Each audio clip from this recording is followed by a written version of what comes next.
कुछ जगहों के साथ कुछ ऐसी कहानियाँ जुड़ी होती हैं जिन पर यकीन करना आसान नहीं होता। ऐसी कहानियों पर कोई तब तक यकीन नहीं करता जब तक कि खुद के साथ ऐसा कुछ घट ना जाए, क्योंकि ये कहानियाँ हैं बुरी शैतानी ताकतों की, आत्माओं की। ये कहानियाँ हैं काले जादू के करने वालों की। ये कहानियाँ हैं उनके वहाँ होने की।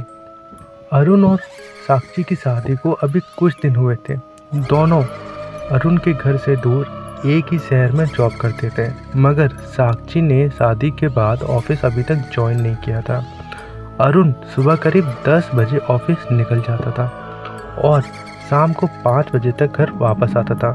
अब अरुण के जाने के बाद साक्षी घर में अपने काम वगैरह देखती थी और उसे लगता था कि वो छोटे मोटे काम खुद ही कर सकती है जब तक काम वाली आंटी नहीं आती। एक दिन सुबह अरुण अपने ऑफिस के लिए निकला तो उसके बाद साक्षी ने सोचा कि कुछ देर आराम कर लिया जाए, फिर कुछ काम शुरू करेंगे। अभी साक्षी बेड पर लेटी ही थी थोड़ा आराम करने के लिए कि उतने में उसे किचन से बर्तनों की आवाज़ आई, लेकिन इसे जरा सी बात को साक्षी ने इग्नोर कर दिया। कुछ देर यहीं लेटे लेटे साक्षी को जब हल्की नींद आने लगी तो किचन में से कुछ जोर से गिरने की आवाज़ आई। आवाज़ सुन के साक्षी घबरा गई। उसने सोचा कि किचन में जाकर देखते हैं कि हुआ क्या है, लेकिन पूरा जोर लगाने पर भी उसे उठा नहीं गया।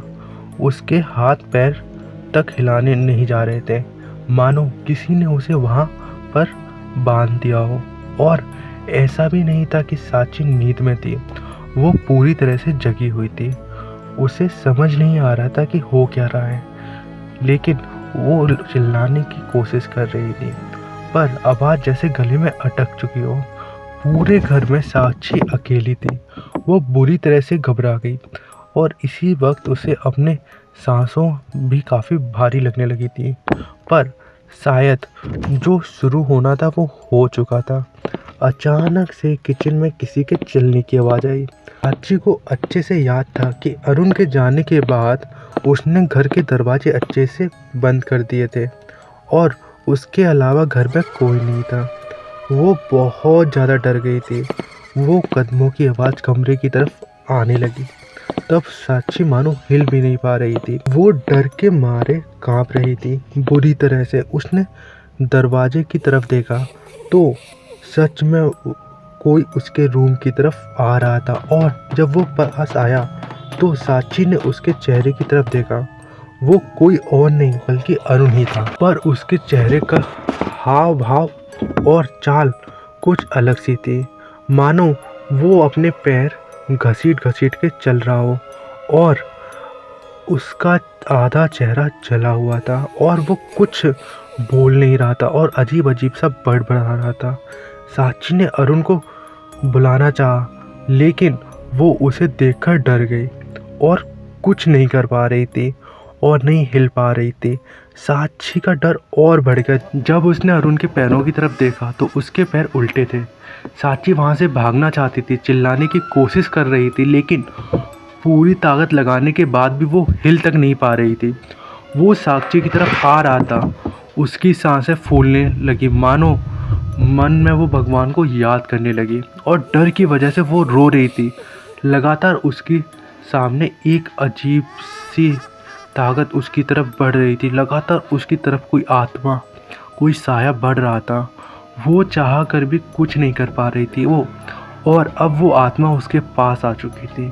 साक्षी ने आंखें बंद की और अचानक से बाहर के दरवाजे खुलने की आवाज़ आई। साक्षी ने आंखें खोली तो वहाँ अब कोई नहीं था। तो दरवाजे पर काम वाली आंटी जी थी, जिसने साक्षी ने घर की एक चाबी दे रखी थी। उन्होंने साक्षी को उठाया और पानी पिलाया। उसने कांपती हुई आवाज़ में सब आंटी को बताया तो उन्होंने बताया इस घर में पहले एक औरत रहती थी जो काला जादू करती थी। एक दिन न जाने क्या हुआ, इस घर में उसकी लाश मिली और किसी को नहीं पता वो कैसे मरी, और कहते हैं वो अभी भी यहीं है। साक्षी उठी और किचन की तरफ गई तो वहाँ देखा, वहाँ एक बिल्ली मरी हुई थी।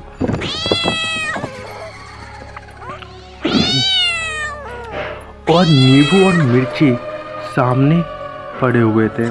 काम वाली आंटी वहीं तक रुकी शाम तक। और अरुण जब आया तो अरुण को सब पता चला, तो अरुण और साची ने वो घर छोड़ दिया। अब सब सही है, लेकिन वो डर आज भी साची को डरा देता है। ध्यान रखिए, शायद आपके घर में भी कोई आत्मा हो। I am your host Bakshi at podcast unplugged channel में आपका स्वागत है।